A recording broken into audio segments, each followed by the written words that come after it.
Hola, ¿qué tal? Muy buenos días. Gracias por acompañarnos en esta edición del lunes 28 de septiembre. Ya se nos fue el mes prácticamente. Melanie Corrales le estará acompañando en este noticiero. Iniciamos de inmediato con el detalle de las informaciones.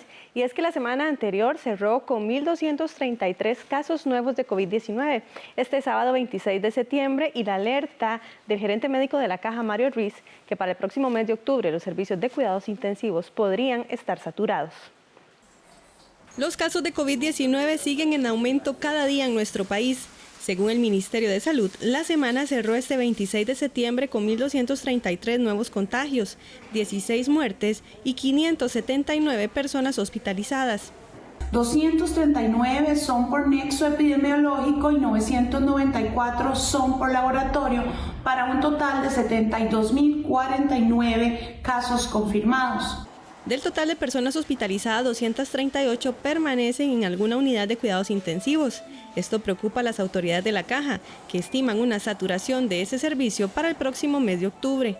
Así lo dijo esta semana el gerente médico de la institución, Mario Ruiz, quien aseguró que se aumentó la cantidad de camas en los hospitales para la atención de cuidados intensivos.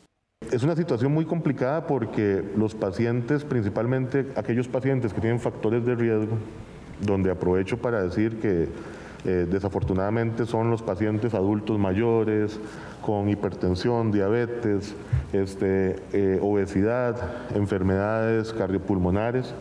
Son los pacientes que se complican más y son los pacientes que terminan utilizando camas de cuidados moderados o de cuidados intensivos. Hemos hecho todo lo posible para aumentar la capacidad. Pasamos de 24 camas que teníamos en marzo a 359, que va a ser nuestra capacidad máxima, principalmente por el recurso humano. Por otro lado, el gobierno anunció al cierre de la semana que Costa Rica podrá obtener 1 millón de vacunas contra la COVID-19, una vez que se disponga de este tratamiento. Costa Rica ha firmado su primer acuerdo para acceso a las vacunas. Esto a través de un mecanismo multilateral denominado COVAX. Pero ya Costa Rica tiene su primer acuerdo para tener acceso a vacunas. Para adquirir las vacunas, el país deberá desembolsar $6 millones el próximo mes de octubre. La mañana de este domingo, un grupo de voluntarios que realizaban una búsqueda en el basurero clandestino donde podría estar el cuerpo de Alison Bonilla, hallaron una blusa que en apariencia le pertenece a esta joven desaparecida desde el pasado mes de marzo. La oficina de prensa del organismo de investigación judicial confirmó que el jefe de la Policía Judicial de Cartago aseguró que un tío de la menor, quien participaba en la búsqueda, dijo que esta prenda es de ella y por esa razón los oficiales se trasladaron a la zona con el fin de recolectarla para realizarle los análisis correspondientes. A inicios del mes de septiembre, el OIJ inició la búsqueda de la joven en un basurero clandestino ubicado en San Jerónimo de Cachí, en Paraíso de Cartago. Esto luego de la declaración del único sospechoso de su desaparición, quien confesó haberle quitado la vida y haber lanzado su cuerpo en este sector. Pese a varias labores de búsqueda y de varios planteamientos de distintos escenarios por parte de las autoridades, el cuerpo de Alison Bonilla sigue sin aparecer. Y la Policía de Fronteras capturó en la línea limítrofe de Nicaragua a un hombre que presuntamente se dedicaba a traficar personas. La detención se realizó en la Cruz de Guanacaste. Se trata de un nicaragüense de apellido Mayorga, quien transportaba a 4 compatriotas suyos en condición migratoria irregular. El sujeto, al notar el control en carreteras que se efectuaba por parte de los oficiales fronterizos, de inmediato se detuvo y sus pasajeros se bajaron y empezaron a correr del vehículo. Este hombre podría afrontar cargos por el tráfico ilícito de personas, mientras que las presuntas víctimas de ese delito fueron puestas a la orden de migración. Tanto el conductor como los 4 pasajeros del vehículo fueron remitidos el viernes anterior a la orden de la Fiscalía de Liberia. Y siempre en estos temas, la Policía de Control de Drogas impidió que 4 contenedores cargados de cocaína salieran del país por medio de la nueva terminal de contenedores de Monterrey. Como parte de los análisis que realiza la Policía de Control de Drogas, este fin de semana se evitó el trasiego de droga de 4 contenedores en Limón. La misma estaba oculta en la pared del fondo del área de refrigeración de cada uno de los contenedores. En total se decomisaron 506 paquetes rectangulares con aparente cocaína, cada uno con un peso aproximado de 1 kilogramo. De ellos, 127 estaban en el primer contenedor, 126 en el segundo, 127 en el tercero y 126 más en el cuarto contenedor. Bueno, esto es un trabajo muy efectivo nuevamente de la Policía de Control de Drogas en el sector de Limón, en los muelles de Limón, donde se logra incautar 506 kilos de clorhidrato de cocaína en 4 contenedores diferentes. Un trabajo de inspección, un trabajo de inteligencia donde demuestra el compromiso de parte de las autoridades costarricenses para evitar que cocaína llegue a otros países. La droga se detectó antes de llegar a los escáneres de la nueva terminal de contenedores de Moín de APM Terminals. Este caso en particular es un caso de perfilado, donde los compañeros ya con su experiencia, de acuerdo a los destinos, de acuerdo a los productos, logran establecer o poner como sospechosos algunos contenedores y proceden a la revisión y en la revisión se da el resultado positivo. En lo que va del año ya se decomisaron 9.6 toneladas de droga en contenedores.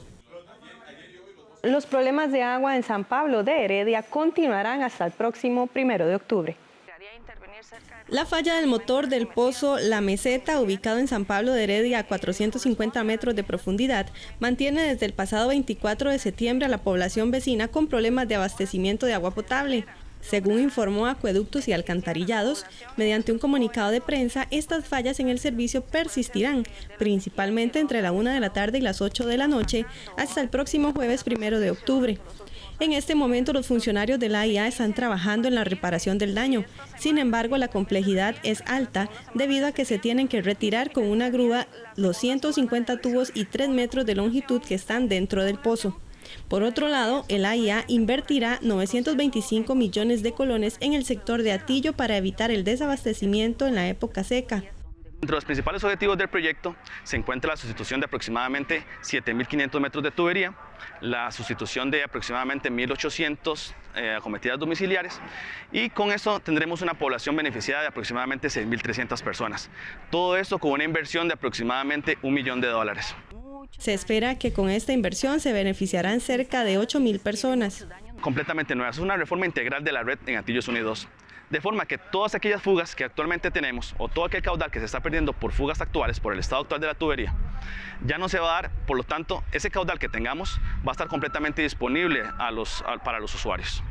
Con esta inversión se reducirán las fugas no visibles, se incorporarán 5 nuevos pozos para mejorar el caudal del agua.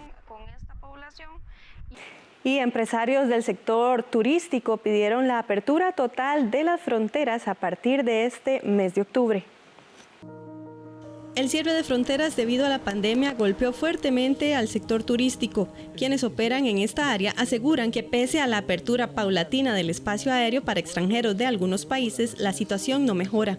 Ante esto y en el marco del Día Mundial del Turismo, organizaciones como la Asociación Pro Imagen Costa Rica le pidieron al gobierno la apertura total de las fronteras a partir del mes de octubre, aplicando todos los protocolos y medidas de seguridad para contener nuevos contagios. Precisamente días atrás, el ministro de Turismo, Gustavo Segura, informó que ninguno de los turistas extranjeros que han visitado Costa Rica luego de la apertura paulatina del espacio dieron positivos en la prueba COVID. Además, como parte de la conmemoración del Día de Turismo, los representantes de Canatur enviaron un mensaje mediante la publicación en redes sociales y aseguraron que este es un año diferente en todos los sentidos, pero que esta fecha especial no se debe dejar pasar. Debemos trabajar juntos, todo el sector privado, con el apoyo del sector público y el sector financiero del país. Quiero enviarles un mensaje de fe, esperanza, de que saldremos adelante para reactivar la economía del país. Son tiempos difíciles los que estamos viviendo, juntos podemos salir adelante, vamos a seguir luchando todos los días por este sector. El turismo en Costa Rica ofrece empleo de forma directa e indirecta a más de 650,000 personas. Esto representa el 20% del total de las personas trabajadoras en el país. El Día Mundial de Turismo se celebró en el Pacífico Sur de nuestro país con la inauguración de la ruta Puerto a Puerto.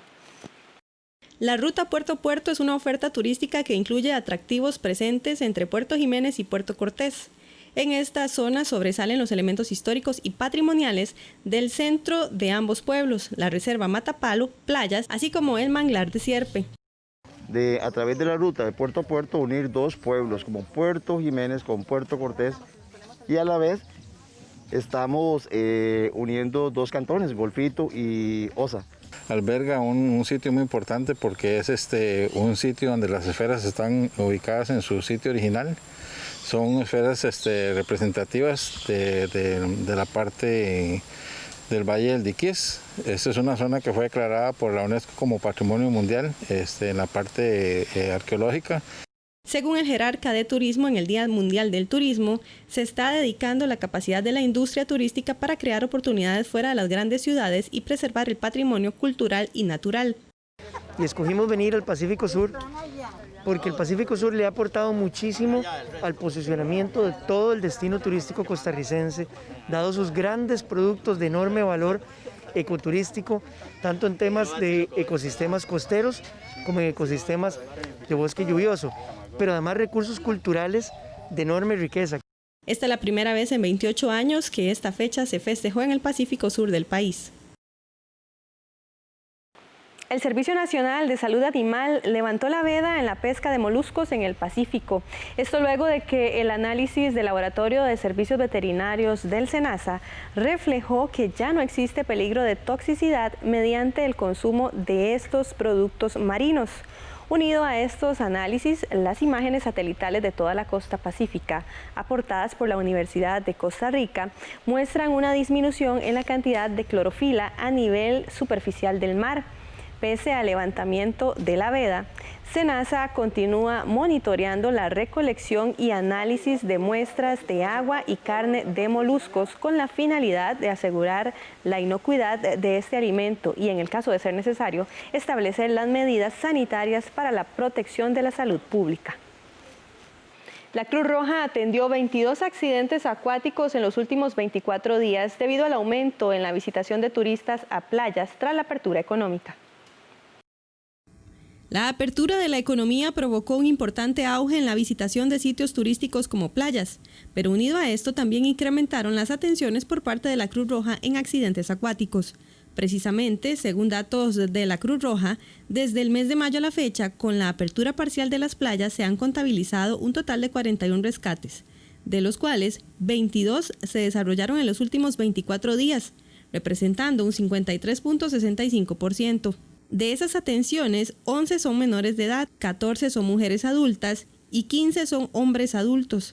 Además, se reporta la atención de un adulto mayor. Dentro de los rescates que se contabilizan, se destaca el de 2 niños de 10 años en Playa Tamarindo y Playa Cocles, quienes no contaban con la supervisión de ningún adulto y fueron arrastrados por la corriente.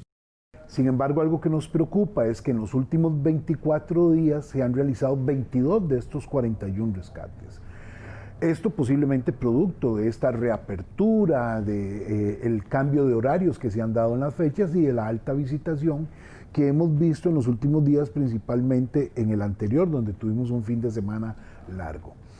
De ahí el llamado de atención para toda la población, para que puedan seguir las recomendaciones que los guardavidas locales les puedan brindar.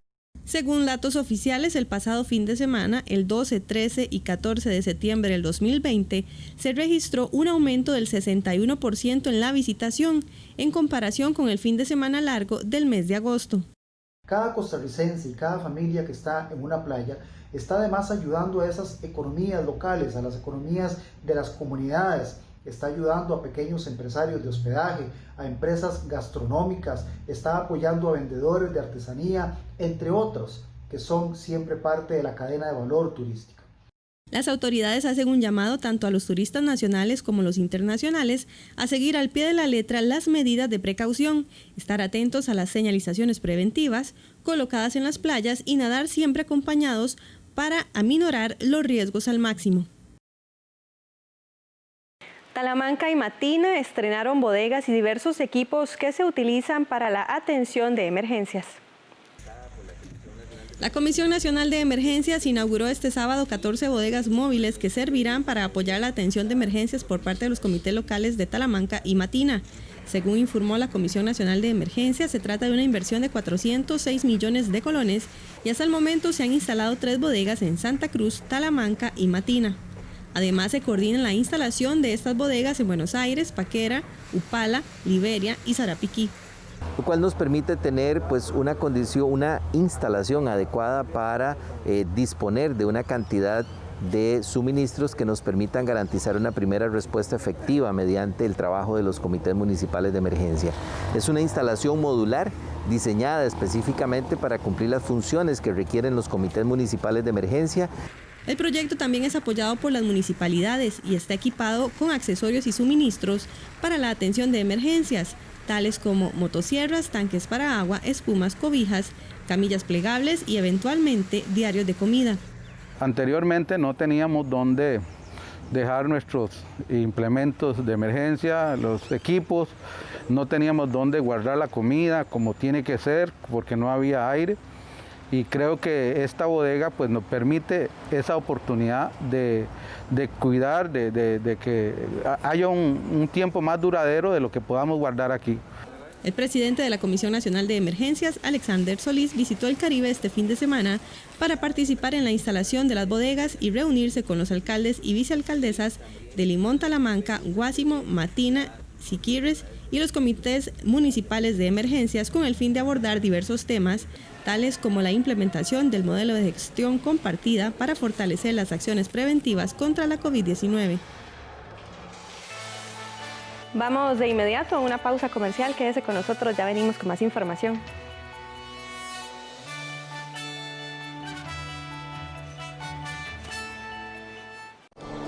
Somos los que vamos con usted hacia adelante. Este año, otorgamos créditos por más de 380.000 millones de colones para personas y empresas. Hemos realizado arreglos de pago por más de 924.000 millones de colones en 13.653 operaciones de crédito. Somos soluciones digitales para conectarnos. Somos compromiso con el cambio. Somos el Banco de Costa Rica. No se pierda el desenlace en el último capítulo de Loma Verde.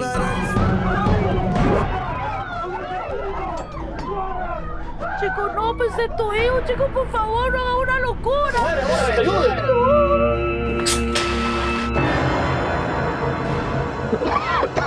¡Jessica!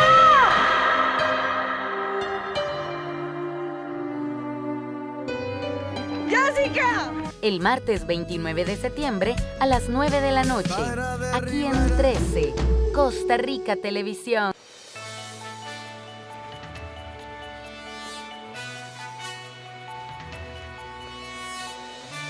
Gracias por continuar informándose con nosotros. Una iniciativa promovida por el INDER aporta una inversión superior a los 15.000 millones de colones para la reactivación económica agropecuaria en las zonas rurales del país.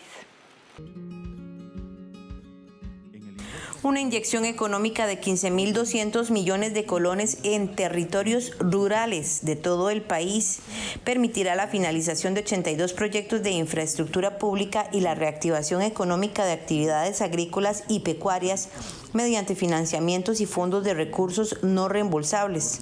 Bajo el nombre Motor Rural, el INDER emprendió esta iniciativa que incluye la finalización y mejoras en caminos, puentes, alcantarillas y servicios básicos, además de plantas para procesamiento de productos agrícolas y centros de acopio. Por otro lado, se definió el crédito en marcha, el cual constituye una línea de crédito de operación única y por un periodo de tiempo para pequeños y medianos productores, cooperativas y centros agrícolas cantonales, en el que podrían solicitar un financiamiento de hasta 10 millones de colones con una tasa del 2% fija. Es la estrategia que el Instituto de Desarrollo Rural ha impulsado con el objetivo de mejorar las condiciones de competitividad en los territorios rurales costarricenses. Hay 4 grandes componentes que Motor Rural impulsa. El primero, de inversión pública, donde más de 80 proyectos de infraestructura han sido priorizados por la institución para que las condiciones de competitividad en el territorio rural pueda convertirse en un elemento de relevancia en este proceso de crecimiento económico. Un segundo momento importante es el de crédito rural. Más de 500 millones de colones a una tasa fija del 2% y un máximo de 10 millones de colones permitirá que organizaciones de productoras, organizaciones y asociaciones de diferentes tipos a nivel de todos los territorios rurales puedan acceder por este recurso con unas tasas altamente favorables para cada uno de ellos. Esta iniciativa también incluye un impulso económico no reembolsable para apoyar ideas novedosas del sector agropecuario, en el que se podrían girar hasta 5 millones de colones por cada propuesta.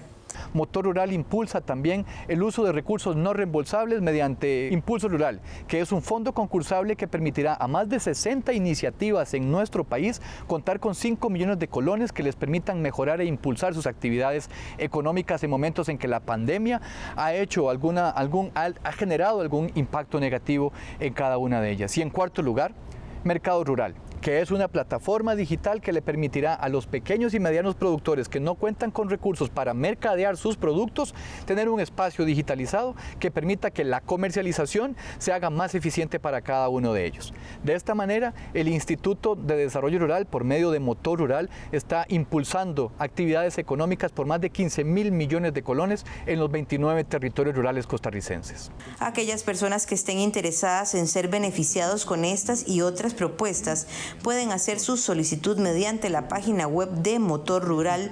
www.motorrural.inder.go.cr. El Frente Nacional de Pueblos Indígenas asegura que si la Fiscalía archiva la investigación por el homicidio del líder indígena Sergio Rojas, abren portillos para que las agresiones continúen. El dirigente indígena Sergio Rojas Ortiz fue asesinado el 18 de marzo del 2019. Un año y 6 meses después, la Fiscalía anunció que archivarán el caso. Mediante un comunicado del Ministerio Público indicó: la Fiscalía Adjunta contra el Narcotráfico y Delitos Conexos confirmó que en los próximos días solicitará al Juzgado Penal de Buenos Aires una desestimación en el caso en el que se investigó un delito de homicidio calificado en perjuicio del líder indígena Sergio Rojas. Según la hipótesis fiscal, en el crimen de la víctima participaron autores intelectuales y autores materiales. 3 de estos lograron identificarse, otros sospechosos no. Sin embargo, las pruebas con las que se cuenta contra estas 3 personas en este momento no son suficientes para atribuirles cargos, indicó la Fiscalía. Lo que la Fiscalía acaba de anunciar para nosotros es una vil situación de los pueblos que vivimos, los pueblos indígenas, donde todos los 3 poderes de este país se conjugan para que nosotros nos quedemos callados, nos quedemos queditos. Este asesinato está clarísimamente determinado que es algo bien premeditado por los terratenientes que usurpan nuestros territorios. Y desde el momento que la Fiscalía anuncia que se va a archivar esto, está abriendo las puertas para que más indígenas sigamos siendo asesinados. Muchas son las voces de quienes piden que la investigación continúe. Este viernes la ONU publicó lo siguiente: el sistema de las Naciones Unidas pidió al Estado costarricense continuar con la investigación del homicidio del líder indígena Sergio Rojas, ocurrido en marzo del 2019 en el territorio indígena de Salitre, y evitar que este crimen quede en la impunidad.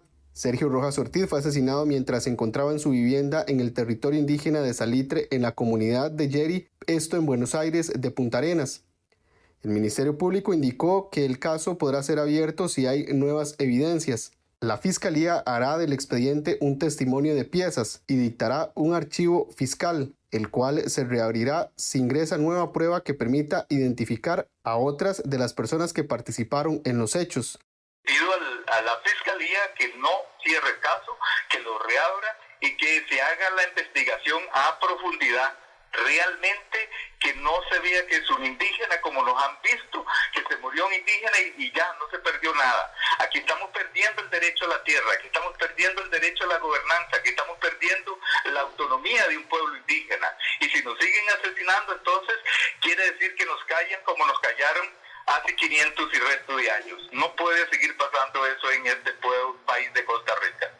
Otro que se manifestó fue FECON. La Federación Ecologista Costa Rica, con indignación denunciamos que el sistema judicial costarricense ha fallado en su deber de garantizar la justicia para las personas indígenas del pueblo bribri y de los diferentes territorios.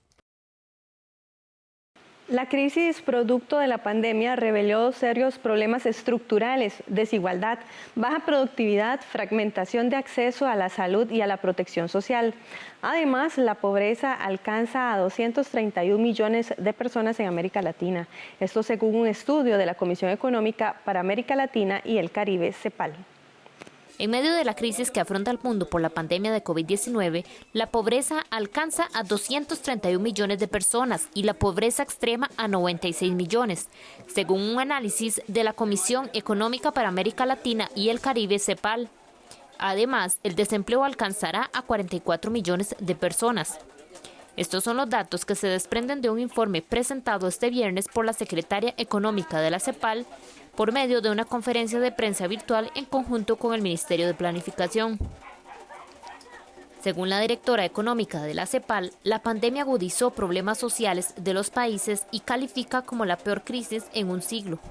Y la crisis reveló serios problemas estructurales de desigualdad, de baja productividad, de fragmentación, de acceso a la salud y protección social. Costa Rica se ha librado bastante porque es uno de los pocos países, junto con Uruguay y Cuba, que sí tienen sistemas más amplios y más inclusivos de salud, pero no todos los países. Y la verdad es que antes ya de la pandemia había un cierto desencanto social frente a un modelo de desarrollo asociado a décadas de concentración de la riqueza, de extractivismo y de deterioro ambiental. Entonces, creo que eso está en el telón de fondo de esta crisis, y la verdad que la COVID va a resultar en la peor contracción económica de los últimos 100 años. Según estos datos, las mujeres sufrirán más las consecuencias de esta crisis. Las mujeres, sin duda, yo coincido plenamente que esta crisis ha golpeado mucho más a las mujeres y la pobreza se va a incrementar en 37,2% y la informalidad de las mujeres es superior a la informalidad promedio. Además, las mujeres con mayor presión al trabajo doméstico y al cuidado remunerado y no remunerado, y además con altos riesgos de violencia. Hay 118 millones de mujeres que caerán en la pobreza. Los indicadores son más altos en las mujeres que en los hombres. La directora de la CEPAL mencionó algunas medidas implementadas por los gobiernos para hacer frente a la pandemia, entre ellas, ingresos básicos de emergencia, exención de impuestos, subsidios a MIPYMES, transferencias de alimentos, medicinas y equipos de sanitización, subsidios, seguros de desempleo, avance de pensiones y apoyo al sector salud. De acuerdo con la CEPAL, los países tendrán que implementar acciones tanto en el mediano como en el largo plazo. No obstante, los países deberán de tomar como referencia los lineamientos de la Agenda 2030 para tomar decisiones. La Agenda 2030 es una agenda aprobada por los estados que pertenecen a la Organización de las Naciones Unidas, la cual cuenta con 17 objetivos de desarrollo sostenible que guían el trabajo de las Naciones Unidas hasta el 2030. La Red Nacional Antitabaco insistió a los diputados no ceder ante las presiones de los grupos que se oponen al proyecto de ley a poner un impuesto a los cigarrillos electrónicos y vapeadores. La Red Nacional Antitabaco hizo un llamado a los diputados para que sigan adelante con el avance y la discusión del proyecto de ley que busca regular el uso de cigarrillos y vapeadores y no cedan a las presiones de grupos que se oponen. Esta iniciativa, propuesta por el diputado liberacionista Luis Antonio Aiza y la oficialista Catalina Montero, pretende gravar con un impuesto del 40% a este tipo de dispositivos. La presidenta de la Red Nacional Antitabaco indicó que la aprobación de este proyecto es un beneficio para la salud de las personas. La Red Nacional Antitabaco, Renata, ha solicitado hoy a los diputados que no cedan a las presiones de grupos que pretenden eliminar el proyecto de ley de regulación de vaporizadores y cigarrillos electrónicos, con el cual se grava un 40% a estos dispositivos, y más bien debería ser con un 75%, tal como lo propone la Organización Mundial de la Salud. Con respecto a los daños a la economía y el aumento del contrabando, no es cierto que al gravar estos productos de tabaco se va a aumentar automáticamente el contrabando. Esto se debe a débiles sistemas de recaudación fiscal o débiles políticas contra la evasión y la elusión. El mismo Banco Mundial ha dicho que gravar productos de tabaco es un medio para proteger a jóvenes y niños de que caigan en el tabaquismo. Más bien, la Red Nacional Antitabaco indicó que el impuesto para este tipo de dispositivos, de cigarrillos electrónicos o vapeadores, debería de ser de un 75%, según lo recomienda la Organización Mundial de la Salud, y no de un 40% como se plantea en el proyecto de ley. La posición de la red se da luego de que algunos sectores se manifestaran en contra del proyecto, entre ellos la Cámara de Industrias de Costa Rica. Sí, en relación con el proyecto de ley 21658, que pretende poner impuestos a los vapeadores y cigarrillos electrónicos, pues la Cámara de Industrias ha sido clara y ha manifestado en reiteradas oportunidades que se opone a la creación de nuevos impuestos específicos, pues consideramos que es inoportuno e inconveniente que ante la situación económica actual y los altos niveles de desempleo que atraviesa el país, se consideren este tipo de iniciativas que van en detrimento del sector productivo que está altamente gravado y que requiere pues más bien competitividad, que es la capacidad de generar empleo. Además, el director de la Cámara de Industrias indicó que más bien ellos apuestan a acciones que promuevan el crecimiento económico. El país, contrario a este tipo de propuestas, requiere de acciones que promuevan el crecimiento económico y la generación de empleo para dotar a los costarricenses de mejores condiciones socioeconómicas y optimizar el clima de inversión. Si a todos los productos nuevos o que no han sido suficientemente investigados se les aplica un impuesto, esto indudablemente influirá negativamente en la investigación científica y en la innovación. Este proyecto de ley fue dictaminado por la Comisión de Asuntos Sociales y ahora se espera que pase a la discusión en el plenario legislativo.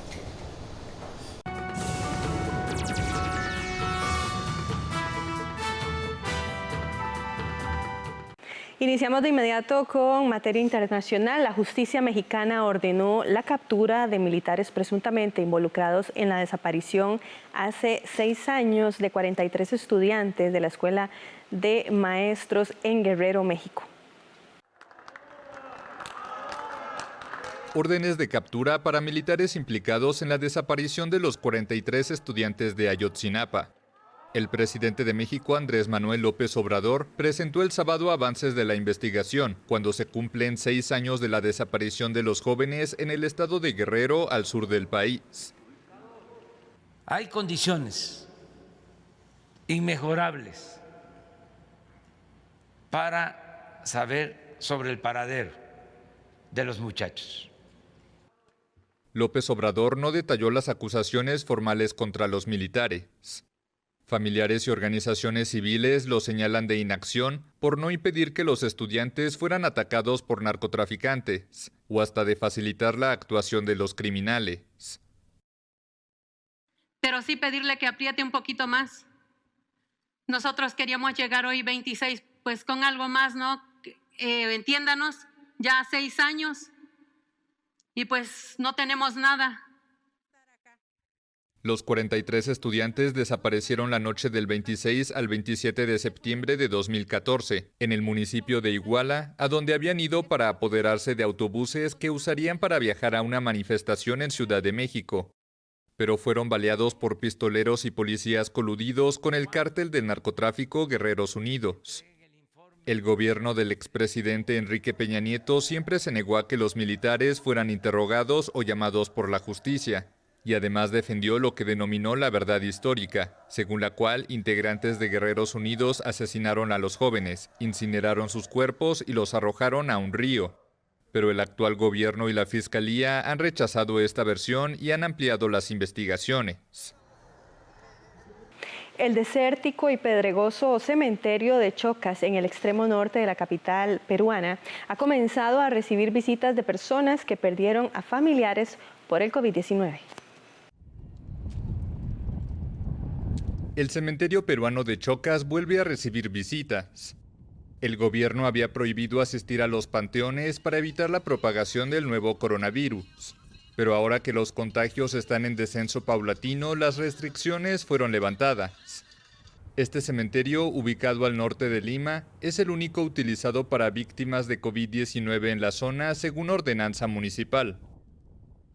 Cuando yo me acerqué a la municipalidad a hacer los trámites para poderlo sepultar, me dijeron de que no podía enterrarlo donde él tenía el nicho, porque habían resuelto una ordenanza donde decían de que todas las personas que morían por COVID iban a ser enterradas en este cementerio. Sí. Ana María intenta hallar consuelo junto al sepulcro de su esposo, fallecido por COVID-19. A mí me impulsa el cariño, el amor que le tengo a mi esposo, ¿no? Siempre hemos sido muy unidos en la casa, con la familia. Y es como si me hubiese sucedido ayer esto. Lo extrañamos, él sabe que lo extrañamos. Y como que uno no se resigna. Y me siento tranquila cuando estoy acá un rato con él, le converso. La dureza de la pandemia no está solo en la pérdida de vidas, sino en la crisis económica derivada de una cuarentena nacional de más de 100 días. Acá por el motivo, ¿no? Por la pandemia que a muchos ha dejado así desempleados y nosotros tenemos que buscar la forma de cómo llevar, ¿no? Al pan a la casa, ¿no? Es por eso que acá, ¿no? Ya algo, lo que es trabajo, pero no, y yo estoy viniendo a trabajar acá. Proporcionalmente a su población, Perú tiene la mayor tasa de mortalidad por coronavirus en el mundo, 97,48 decesos por cada 100.000 habitantes, según el ranking de la Universidad Johns Hopkins. El país sudamericano contabiliza más de 800.000 contagios y supera las 32.000 muertes por la pandemia. Armenia y Azerbaiyán se hallaban este domingo al borde de la guerra tras estallar violentos combates entre las fuerzas separatistas de la región. Conflicto entre Armenia y Azerbaiyán. Las dos exrepúblicas soviéticas se encontraban el domingo al borde de la guerra tras el estallido de violentos combates entre fuerzas azeríes y separatistas de la región de Nagorno-Karabaj, apoyados por Armenia. Ambos países declararon la ley marcial en sus territorios y Azerbaiyán decretó el toque de queda en Bakú y otras ciudades. El régimen dictatorial de Ilham Aliyev ha retomado las hostilidades. Es una guerra impuesta al pueblo armenio. Es una guerra contra nuestra independencia, libertad y dignidad. Nagorno-Karabaj es una región separatista de Azerbaiyán de mayoría armenia que cuenta con el apoyo de Ereván. A principios de los años 90 fue escenario de un conflicto que dejó 30.000 muertos. Desde entonces, las autoridades azeríes quieren retomar su control, aunque sea a la fuerza. Las negociaciones de paz están en un punto muerto desde hace años. Azerbaiyán anunció haber conquistado el domingo 6 pueblos bajo control armenio en Nagorno-Karabaj. Además, las fuerzas azeríes tomaron control de la estratégica montaña de Murdobaj, un pico de 3.000 metros de altura que ayuda a controlar las comunicaciones de transporte entre Azerbaiyán y el enclave separatista. Ambos bandos reportaron víctimas civiles y militares al tiempo que se acusaban mutuamente de haber iniciado las hostilidades. Un conflicto mayor entre Armenia y Azerbaiyán podría generar la intervención de potencias rivales en la región como Rusia y Turquía. El presidente ruso Vladimir Putin pidió el domingo el cese de los combates, mientras que su homólogo turco Recep Tayyip Erdogan renovó su apoyo a Azerbaiyán, su aliado tradicional.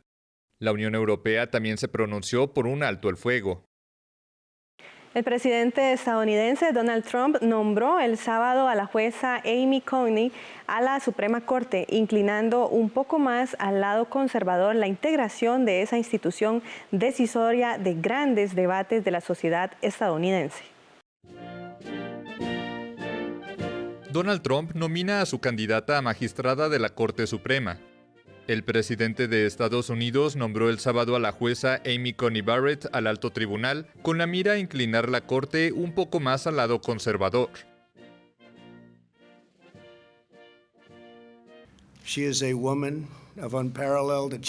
Ella es una mujer de logros inigualables, intelecto imponente, credenciales excelentes y lealtad inquebrantable a la Constitución. La jueza Amy Coney Barrett.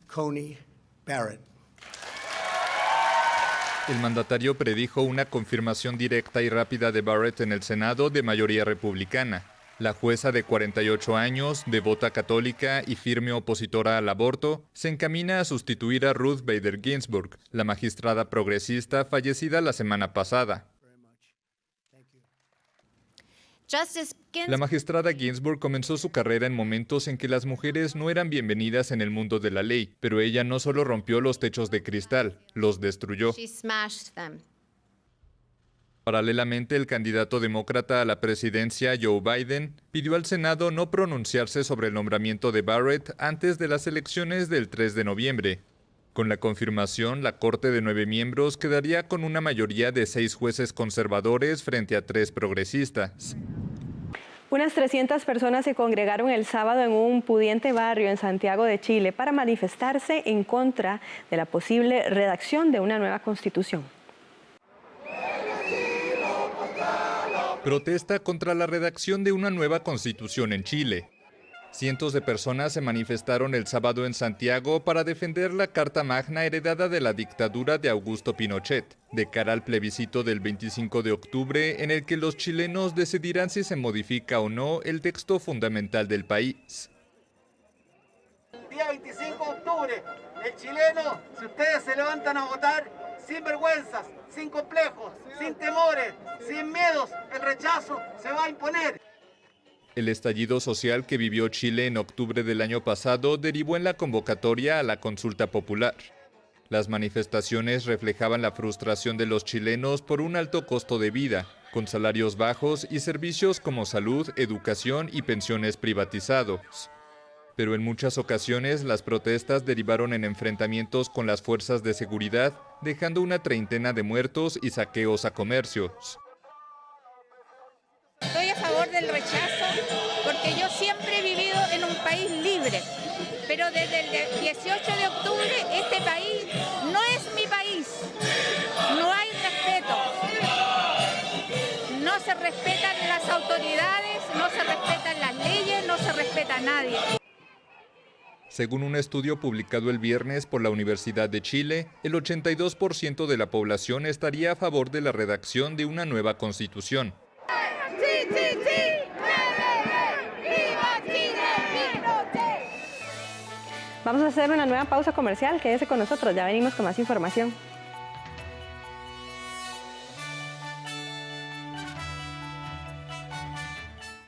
Esta semana en Punto y Coma les presentamos los 2 únicos cuentos escritos por Eunice Odio, El rastro de la mariposa y otras confesiones fantásticas.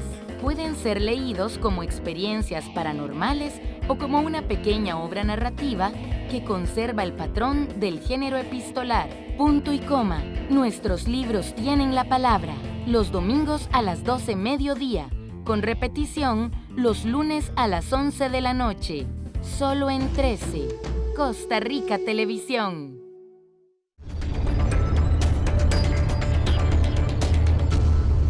Hola, ¿qué tal? El COVID-19 nos ha desnudado como país en múltiples áreas y el área educativa es una de ellas.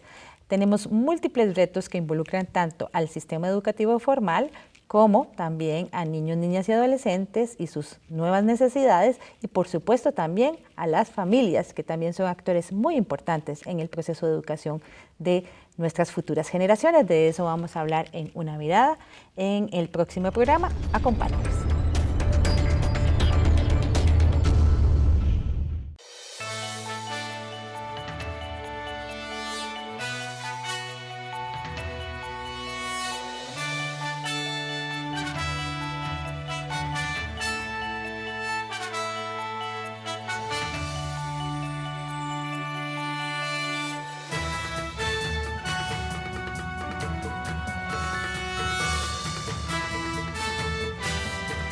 Hola, ¿qué tal? Muy buenos días. Gracias por acompañarnos en esta edición del lunes 28 de septiembre. Ya se nos fue el mes prácticamente. Melanie Corrales le estará acompañando en este noticiero. Iniciamos de inmediato con el detalle de las informaciones. Y es que la semana anterior cerró con 1.233 casos nuevos de COVID-19. Este sábado 26 de septiembre y la alerta del gerente médico de la Caja, Mario Ruiz, que para el próximo mes de octubre los servicios de cuidados intensivos podrían estar saturados. Los casos de COVID-19 siguen en aumento cada día en nuestro país. Según el Ministerio de Salud, la semana cerró este 26 de septiembre con 1.233 nuevos contagios, 16 muertes y 579 personas hospitalizadas. 239 son por nexo epidemiológico y 994 son por laboratorio, para un total de 72.049 casos confirmados. Del total de personas hospitalizadas, 238 permanecen en alguna unidad de cuidados intensivos. Esto preocupa a las autoridades de La Caja, que estiman una saturación de ese servicio para el próximo mes de octubre. Así lo dijo esta semana el gerente médico de la institución, Mario Ruiz, quien aseguró que se aumentó la cantidad de camas en los hospitales para la atención de cuidados intensivos. Es una situación muy complicada porque los pacientes, principalmente aquellos pacientes que tienen factores de riesgo, donde aprovecho para decir que desafortunadamente son los pacientes adultos mayores con hipertensión, diabetes, obesidad, enfermedades cardiopulmonares, son los pacientes que se complican más y son los pacientes que terminan utilizando camas de cuidados moderados o de cuidados intensivos. Hemos hecho todo lo posible para aumentar la capacidad, pasamos de 24 camas que teníamos en marzo a 359, que va a ser nuestra capacidad máxima, principalmente por el recurso humano. Por otro lado, el gobierno anunció al cierre de la semana que Costa Rica podrá obtener 1 millón de vacunas contra la COVID-19, una vez que se disponga de este tratamiento. Costa Rica ha firmado su primer acuerdo para acceso a las vacunas. Esto a través de un mecanismo multilateral denominado COVAX. Pero ya Costa Rica tiene su primer acuerdo para tener acceso a vacunas. Para adquirir las vacunas, el país deberá desembolsar $6 millones el próximo mes de octubre. La mañana de este domingo, un grupo de voluntarios que realizaban una búsqueda en el basurero clandestino donde podría estar el cuerpo de Alison Bonilla, hallaron una blusa que en apariencia le pertenece a esta joven desaparecida desde el pasado mes de marzo. La oficina de prensa del organismo de investigación judicial confirmó que el jefe de la Policía Judicial de Cartago aseguró que un tío de la menor, quien participaba en la búsqueda, dijo que esta prenda es de ella y por esa razón los oficiales se trasladaron a la zona con el fin de recolectarla para realizarle los análisis correspondientes. A inicios del mes de septiembre, el OIJ inició la búsqueda de la joven en un basurero clandestino ubicado en San Jerónimo de Cachí, en Paraíso de Cartago. Esto luego de la declaración del único sospechoso de su desaparición, quien confesó haberle quitado la vida y haber lanzado su cuerpo en este sector. Pese a varias labores de búsqueda y de varios planteamientos de distintos escenarios por parte de las autoridades, el cuerpo de Alison Bonilla sigue sin aparecer.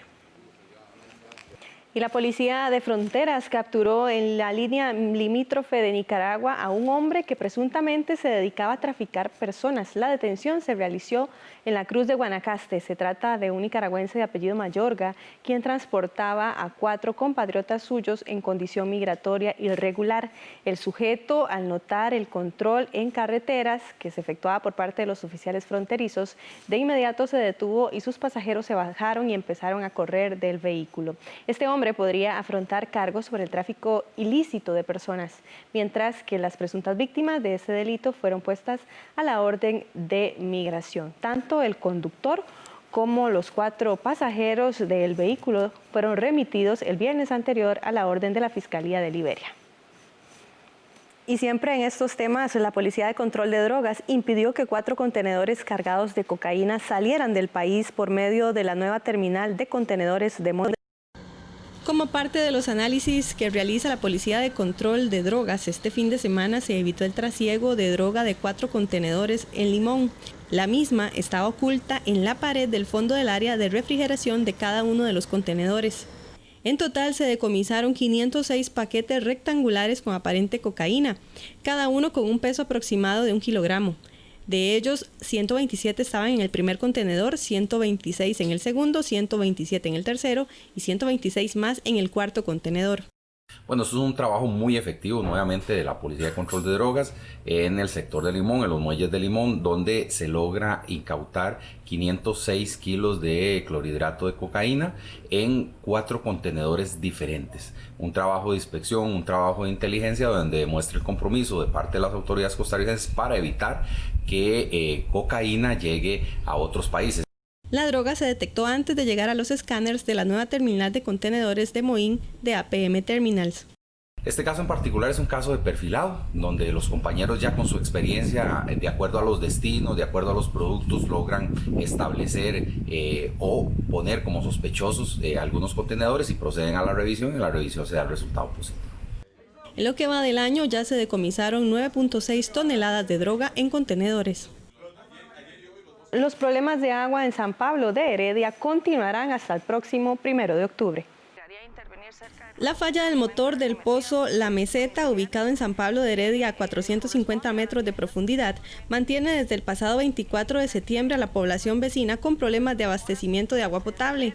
Según informó Acueductos y Alcantarillados, mediante un comunicado de prensa, estas fallas en el servicio persistirán, principalmente entre la 1 de la tarde y las 8 de la noche, hasta el próximo jueves 1 de octubre. En este momento los funcionarios de la AIA están trabajando en la reparación del daño. Sin embargo, la complejidad es alta debido a que se tienen que retirar con una grúa los 150 tubos y 3 metros de longitud que están dentro del pozo. Por otro lado, el AIA invertirá 925 millones de colones en el sector de Atillo para evitar el desabastecimiento en la época seca. Entre los principales objetivos del proyecto se encuentra la sustitución de aproximadamente 7.500 metros de tubería, la sustitución de aproximadamente 1.800 acometidas domiciliares y con eso tendremos una población beneficiada de aproximadamente 6.300 personas. Todo esto con una inversión de aproximadamente $1 millón. Se espera que con esta inversión se beneficiarán cerca de 8.000 personas. Completamente nueva, es una reforma integral de la red en Atillo Unidos. De forma que todas aquellas fugas que actualmente tenemos o todo aquel caudal que se está perdiendo por fugas actuales, por el estado actual de la tubería, ya no se va a dar, por lo tanto, ese caudal que tengamos va a estar completamente disponible para los usuarios. Con esta inversión se reducirán las fugas no visibles, se incorporarán 5 nuevos pozos para mejorar el caudal del agua. Y empresarios del sector turístico pidieron la apertura total de las fronteras a partir de este mes de octubre. El cierre de fronteras debido a la pandemia golpeó fuertemente al sector turístico. Quienes operan en esta área aseguran que pese a la apertura paulatina del espacio aéreo para extranjeros de algunos países, la situación no mejora.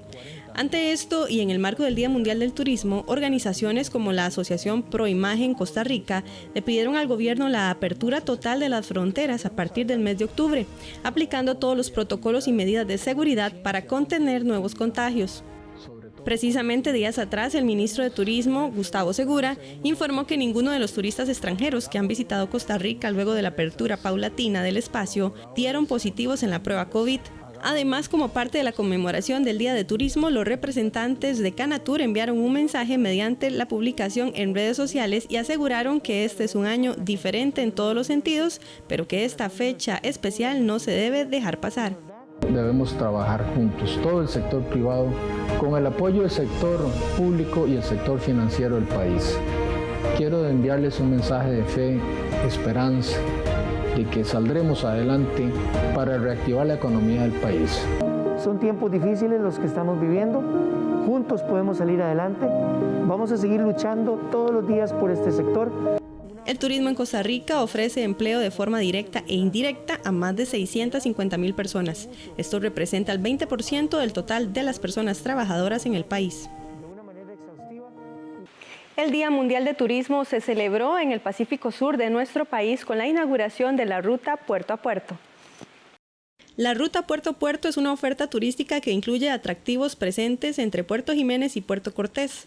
En esta zona sobresalen los elementos históricos y patrimoniales del centro de ambos pueblos, la reserva Matapalo, playas, así como el manglar de Sierpe.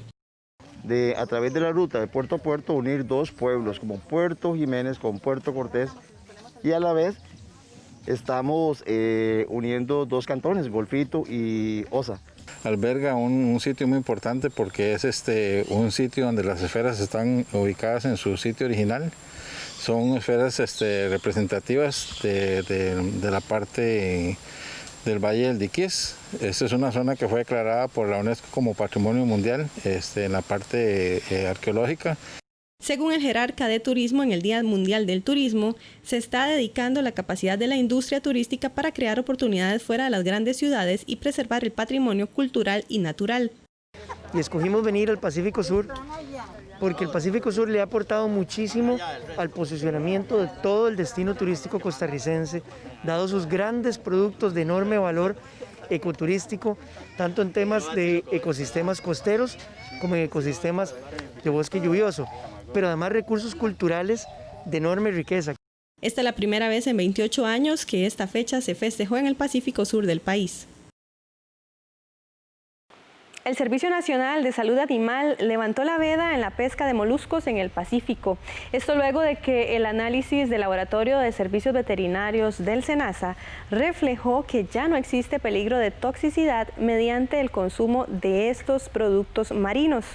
Unido a estos análisis, las imágenes satelitales de toda la costa pacífica, aportadas por la Universidad de Costa Rica, muestran una disminución en la cantidad de clorofila a nivel superficial del mar.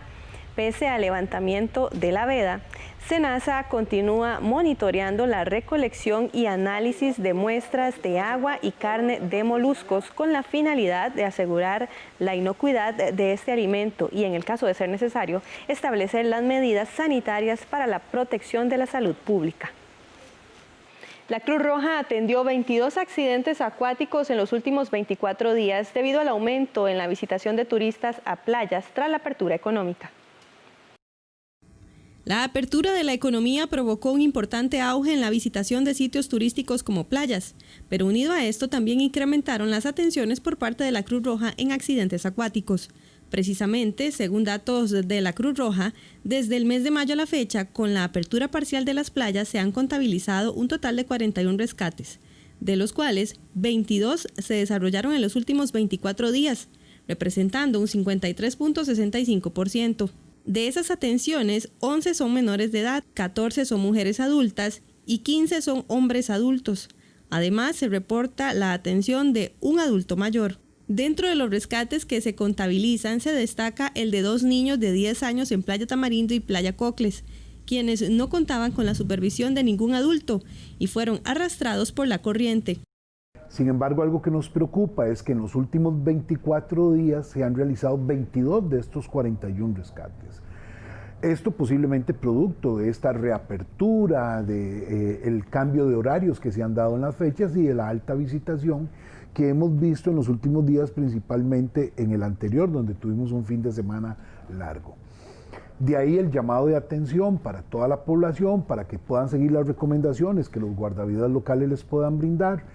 Según datos oficiales, el pasado fin de semana, el 12, 13 y 14 de septiembre del 2020, se registró un aumento del 61% en la visitación en comparación con el fin de semana largo del mes de agosto.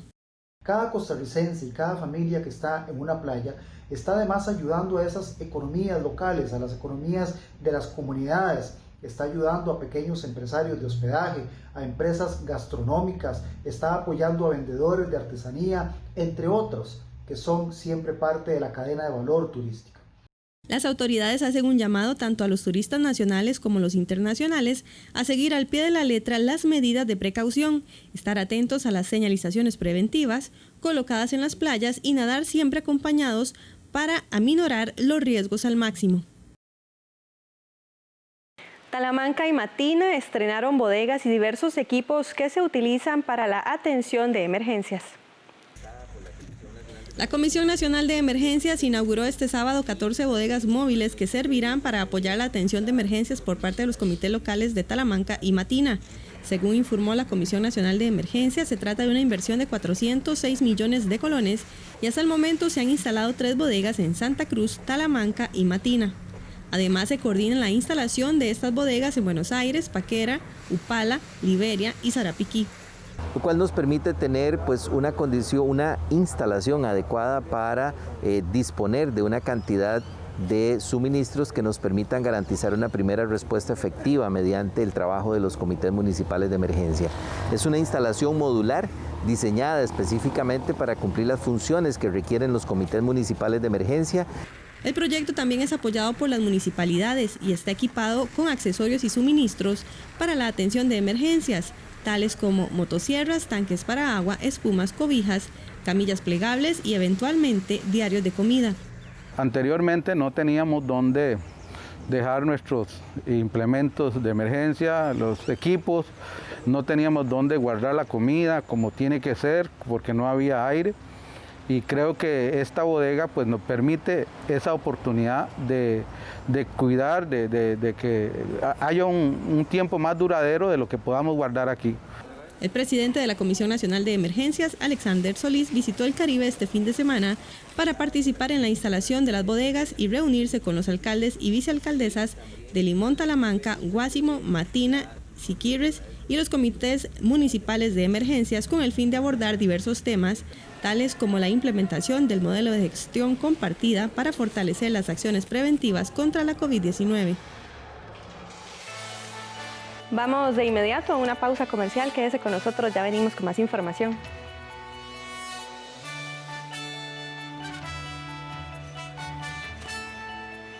Esta semana disfrute de documentales sobre los artistas nacionales Francisco Amiguetti y Negrín en Cine Tico Clásico, un recorrido por los primeros 60 años de producción cinematográfica nacional, el viernes 2 de octubre a las 9 de la noche, con repetición el sábado 3 a las 4:30 de la tarde. Aquí en 13, Costa Rica Televisión. Esta semana en Matrimonio en Retroceso,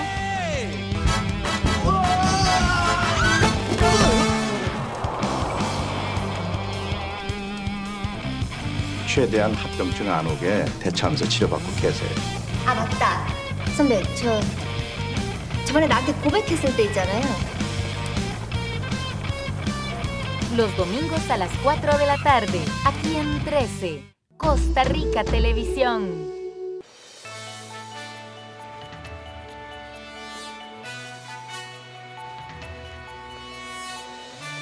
Gracias por continuar informándose con nosotros. Una iniciativa promovida por el INDER aporta una inversión superior a los 15.000 millones de colones para la reactivación económica agropecuaria en las zonas rurales del país. Una inyección económica de 15.200 millones de colones en territorios rurales de todo el país permitirá la finalización de 82 proyectos de infraestructura pública y la reactivación económica de actividades agrícolas y pecuarias mediante financiamientos y fondos de recursos no reembolsables. Bajo el nombre Motor Rural, el INDER emprendió esta iniciativa que incluye la finalización y mejoras en caminos, puentes, alcantarillas y servicios básicos, además de plantas para procesamientos de productos agrícolas y centros de acopio. Por otro lado, se definió el crédito en marcha, el cual constituye una línea de crédito de operación única y por un periodo de tiempo para pequeños y medianos productores, cooperativas y centros agrícolas cantonales, en el que podrían solicitar un financiamiento de hasta 10 millones de colones con una tasa del 2% fija. Es la estrategia que el Instituto de Desarrollo Rural ha impulsado con el objetivo de mejorar las condiciones de competitividad en los territorios rurales costarricenses. Hay 4 grandes componentes que Motor Rural impulsa. El primero, de inversión pública, donde más de 80 proyectos de infraestructura han sido priorizados por la institución para que las condiciones de competitividad en el territorio rural pueda convertirse en un elemento de relevancia en este proceso de crecimiento económico. Un segundo momento importante es el de crédito rural.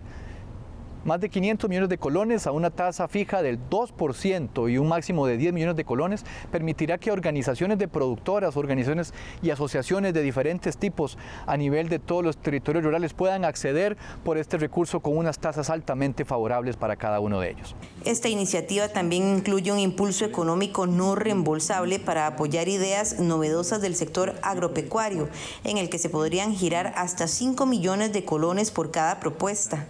Motor Rural impulsa también el uso de recursos no reembolsables mediante Impulso Rural, que es un fondo concursable que permitirá a más de 60 iniciativas en nuestro país contar con 5 millones de colones que les permitan mejorar e impulsar sus actividades económicas en momentos en que la pandemia ha generado algún impacto negativo en cada una de ellas. Y en cuarto lugar, Mercado Rural, que es una plataforma digital que le permitirá a los pequeños y medianos productores que no cuentan con recursos para mercadear sus productos, tener un espacio digitalizado que permita que la comercialización se haga más eficiente para cada uno de ellos. De esta manera, el Instituto de Desarrollo Rural, por medio de Motor Rural, está impulsando actividades económicas por más de 15.000 millones de colones en los 29 territorios rurales costarricenses. Aquellas personas que estén interesadas en ser beneficiados con estas y otras propuestas pueden hacer su solicitud mediante la página web de Motor Rural, www.motorrural.inder.go.cr. Para realizar todo.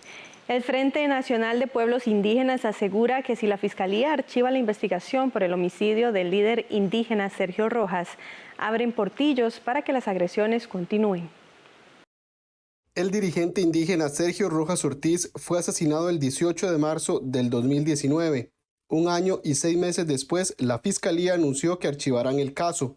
Mediante un comunicado del Ministerio Público indicó: la Fiscalía Adjunta contra el Narcotráfico y Delitos Conexos confirmó que en los próximos días solicitará al Juzgado Penal de Buenos Aires una desestimación en el caso en el que se investigó un delito de homicidio calificado en perjuicio del líder indígena Sergio Rojas.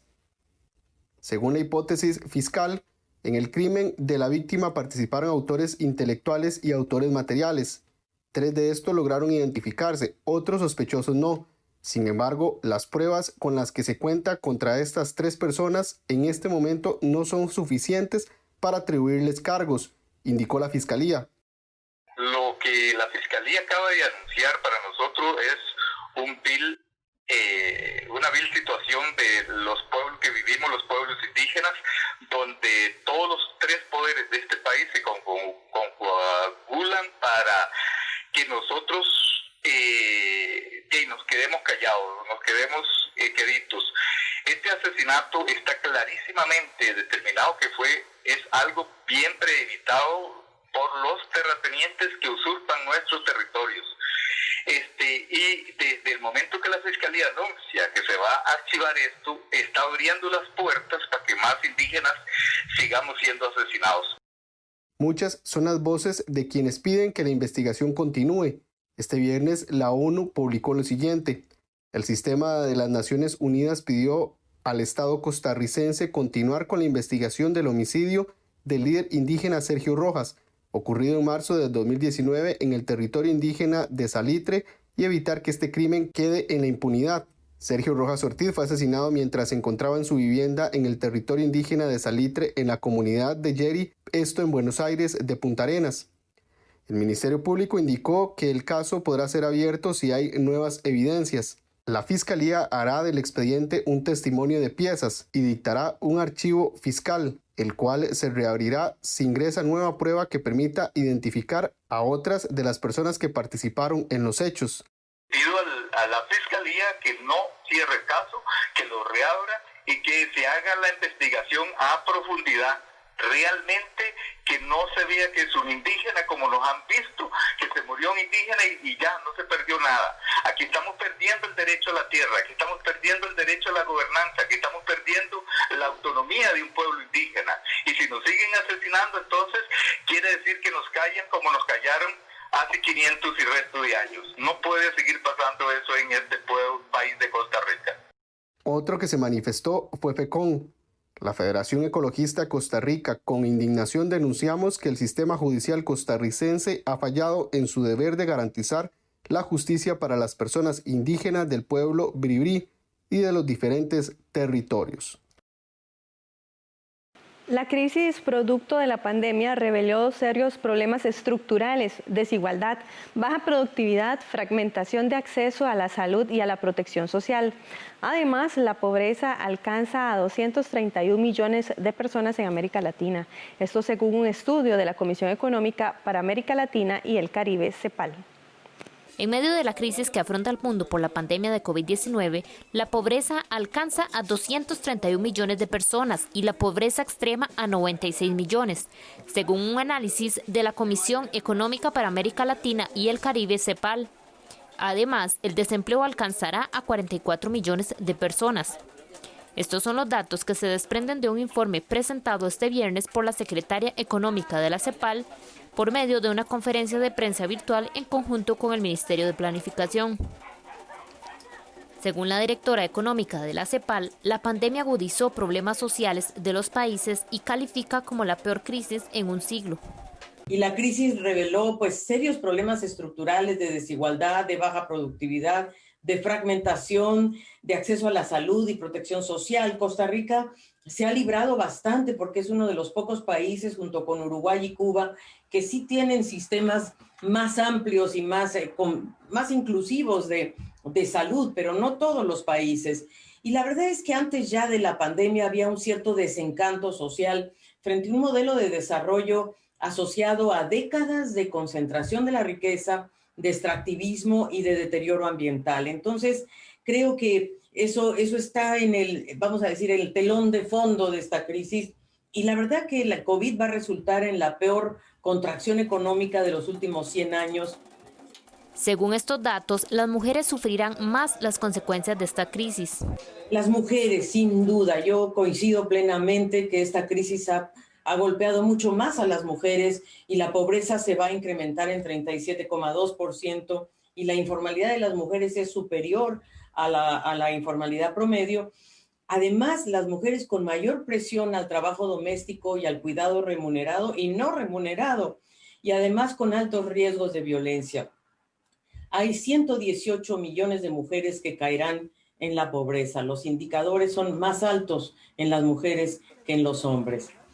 La directora de la CEPAL mencionó algunas medidas implementadas por los gobiernos para hacer frente a la pandemia, entre ellas ingresos básicos de emergencia, exención de impuestos, subsidios a MIPYMES, transferencias de alimentos, medicinas y equipos de sanitización, subsidios, seguros de desempleo, avance de pensiones y apoyo al sector salud. De acuerdo con la CEPAL, los países tendrán que implementar acciones tanto en el mediano como en el largo plazo. No obstante, los países deberán de tomar como referencia los lineamientos de la Agenda 2030 para tomar decisiones. La Agenda 2030 es una agenda aprobada por los estados que pertenecen a la Organización de las Naciones Unidas, la cual cuenta con 17 objetivos de desarrollo sostenible que guían el trabajo de las Naciones Unidas hasta el 2030. La Red Nacional Antitabaco insistió a los diputados no ceder ante las presiones de los grupos que se oponen al proyecto de ley a poner un impuesto a los cigarrillos electrónicos y vapeadores. La Red Nacional Antitabaco hizo un llamado a los diputados para que sigan adelante con el avance y la discusión del proyecto de ley que busca regular el uso de cigarrillos y vapeadores y no cedan a las presiones de grupos que se oponen. Esta iniciativa, propuesta por el diputado liberacionista Luis Antonio Aiza y la oficialista Catalina Montero, pretende gravar con un impuesto del 40% a este tipo de dispositivos. La presidenta de la Red Nacional Antitabaco indicó que la aprobación de este proyecto es un beneficio para la salud de las personas. La Red Nacional Antitabaco, Renata, ha solicitado hoy a los diputados que no cedan a las presiones de grupos que pretenden eliminar el proyecto de ley de regulación de vaporizadores y cigarrillos electrónicos, con el cual se grava un 40% a estos dispositivos, y más bien debería ser con un 75%, tal como lo propone la Organización Mundial de la Salud. Con respecto a los daños a la economía y el aumento del contrabando, no es cierto que al gravar estos productos de tabaco se va a aumentar automáticamente el contrabando. Esto se debe a débiles sistemas de recaudación fiscal o débiles políticas contra la evasión y la elusión. El mismo Banco Mundial ha dicho que gravar productos de tabaco es un medio para proteger a jóvenes y niños de que caigan en el tabaquismo.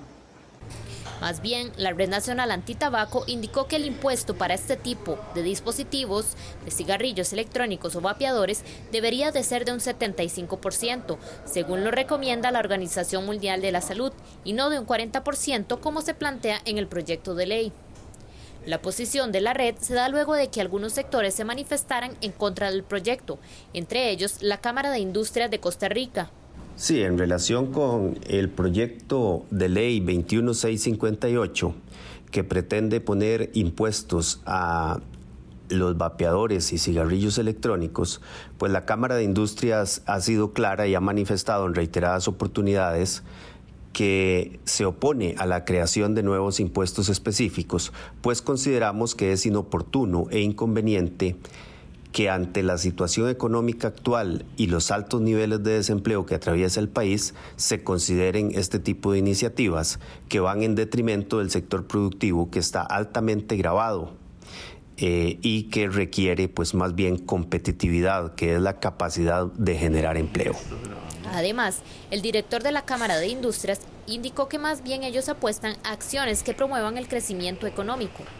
El país, contrario a este tipo de propuestas, requiere de acciones que promuevan el crecimiento económico y la generación de empleo para dotar a los costarricenses de mejores condiciones socioeconómicas y optimizar el clima de inversión.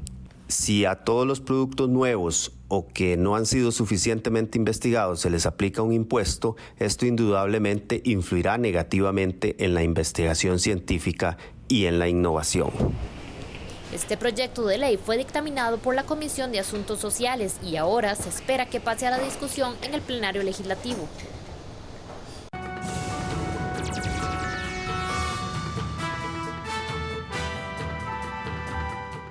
Iniciamos de inmediato con materia internacional. La justicia mexicana ordenó la captura de militares presuntamente involucrados en la desaparición hace 6 años de 43 estudiantes de la Escuela de Maestros en Guerrero, México. Órdenes de captura para militares implicados en la desaparición de los 43 estudiantes de Ayotzinapa. El presidente de México, Andrés Manuel López Obrador, presentó el sábado avances de la investigación, cuando se cumplen 6 años de la desaparición de los jóvenes en el estado de Guerrero, al sur del país. Hay condiciones inmejorables para saber sobre el paradero de los muchachos. López Obrador no detalló las acusaciones formales contra los militares. Familiares y organizaciones civiles lo señalan de inacción por no impedir que los estudiantes fueran atacados por narcotraficantes o hasta de facilitar la actuación de los criminales. Pero sí pedirle que apriete un poquito más. Nosotros queríamos llegar hoy 26, pues con algo más, ¿no? Entiéndanos, ya 6 años y pues no tenemos nada. Los 43 estudiantes desaparecieron la noche del 26 al 27 de septiembre de 2014 en el municipio de Iguala, a donde habían ido para apoderarse de autobuses que usarían para viajar a una manifestación en Ciudad de México. Pero fueron baleados por pistoleros y policías coludidos con el cártel del narcotráfico Guerreros Unidos. El gobierno del expresidente Enrique Peña Nieto siempre se negó a que los militares fueran interrogados o llamados por la justicia. Y además defendió lo que denominó la verdad histórica, según la cual integrantes de Guerreros Unidos asesinaron a los jóvenes, incineraron sus cuerpos y los arrojaron a un río. Pero el actual gobierno y la Fiscalía han rechazado esta versión y han ampliado las investigaciones. El desértico y pedregoso cementerio de Chocas, en el extremo norte de la capital peruana, ha comenzado a recibir visitas de personas que perdieron a familiares por el COVID-19.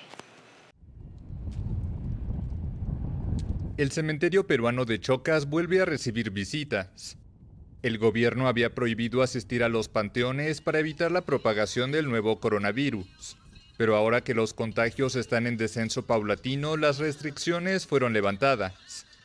Este cementerio, ubicado al norte de Lima, es el único utilizado para víctimas de COVID-19 en la zona, según ordenanza municipal.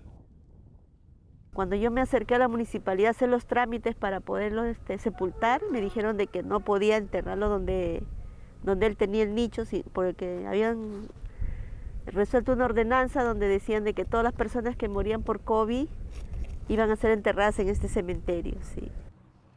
Ana María intenta hallar consuelo junto al sepulcro de su esposo, fallecido por COVID-19. A mí me impulsa el cariño, el amor que le tengo a mi esposo, ¿no? Siempre hemos sido muy unidos en la casa, con la familia. Y es como si me hubiese sucedido ayer esto. Lo extrañamos, él sabe que lo extrañamos. Y como que uno no se resigna. Y me siento tranquila cuando estoy acá un rato con él, le converso. La dureza de la pandemia no está solo en la pérdida de vidas, sino en la crisis económica derivada de una cuarentena nacional de más de 100 días. Acá por el motivo, ¿no? Por la pandemia que a muchos ha dejado así desempleados y nosotros tenemos que buscar la forma de cómo llevar, ¿no? al pan a la casa, ¿no? Es por eso que acá no, ya algo, lo que es trabajo, pero no, y yo estoy viniendo a trabajar acá. Proporcionalmente a su población, Perú tiene la mayor tasa de mortalidad por coronavirus en el mundo, 97,48 decesos por cada 100.000 habitantes, según el ranking de la Universidad Johns Hopkins. El país sudamericano contabiliza más de 800.000 contagios y supera las 32.000 muertes por la pandemia. Armenia y Azerbaiyán se hallaban este domingo al borde de la guerra tras estallar violentos combates entre las fuerzas separatistas de la región. Conflicto entre Armenia y Azerbaiyán. Las dos exrepúblicas soviéticas se encontraban el domingo al borde de la guerra tras el estallido de violentos combates entre fuerzas azeríes y separatistas de la región de Nagorno-Karabaj, apoyados por Armenia. Ambos países declararon la ley marcial en sus territorios y Azerbaiyán decretó el toque de queda en Bakú y otras ciudades. El régimen dictatorial de Ilham Aliyev ha retomado las hostilidades. Es una guerra impuesta al pueblo armenio. Es una guerra contra nuestra independencia, libertad y dignidad. Nagorno-Karabaj es una región separatista de Azerbaiyán de mayoría armenia que cuenta con el apoyo de Ereván. A principios de los años 90 fue escenario de un conflicto que dejó 30.000 muertos. Desde entonces, las autoridades azeríes quieren retomar su control, aunque sea a la fuerza. Las negociaciones de paz están en un punto muerto desde hace años. Azerbaiyán anunció haber conquistado el domingo 6 pueblos bajo control armenio en Nagorno-Karabaj.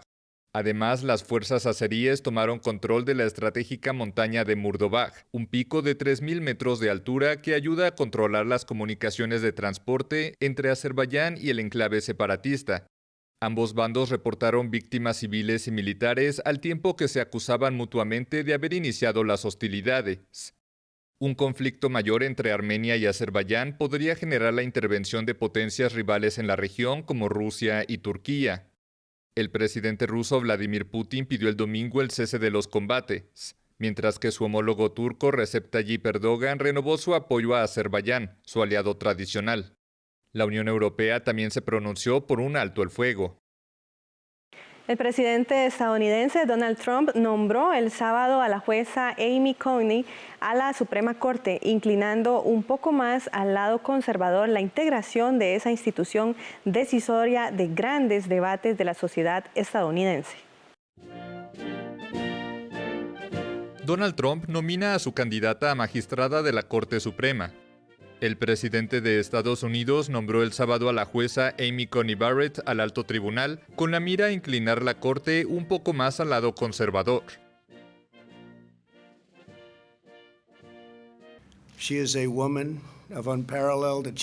Ella es una mujer de logros inigualables, intelecto imponente, credenciales excelentes y lealtad inquebrantable a la Constitución. La jueza Amy Coney Barrett. El mandatario predijo una confirmación directa y rápida de Barrett en el Senado de mayoría republicana. La jueza de 48 años, devota católica y firme opositora al aborto, se encamina a sustituir a Ruth Bader Ginsburg, la magistrada progresista fallecida la semana pasada. La magistrada Ginsburg comenzó su carrera en momentos en que las mujeres no eran bienvenidas en el mundo de la ley, pero ella no solo rompió los techos de cristal, los destruyó. Paralelamente, el candidato demócrata a la presidencia, Joe Biden, pidió al Senado no pronunciarse sobre el nombramiento de Barrett antes de las elecciones del 3 de noviembre. Con la confirmación, la Corte de 9 miembros quedaría con una mayoría de 6 jueces conservadores frente a 3 progresistas. Unas 300 personas se congregaron el sábado en un pudiente barrio en Santiago de Chile para manifestarse en contra de la posible redacción de una nueva constitución. Protesta contra la redacción de una nueva constitución en Chile.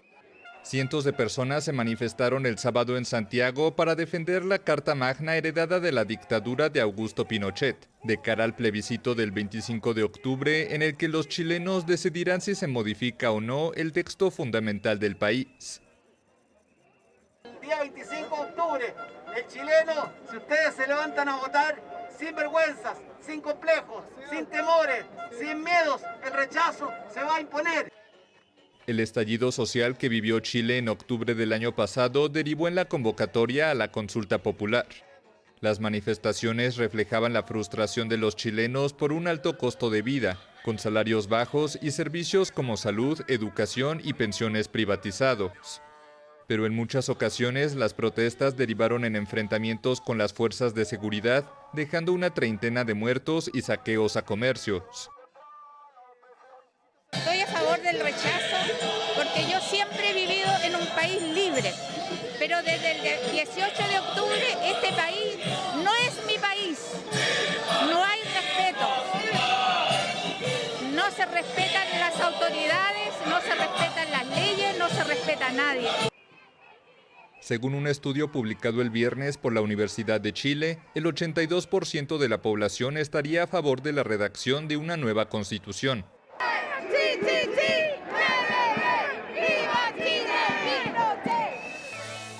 Hasta acá nuestra edición. Muchas gracias por acompañarnos. Le esperamos a las 12 mediodía en la próxima edición de Costa Rica Noticias. Que pase un lindo día.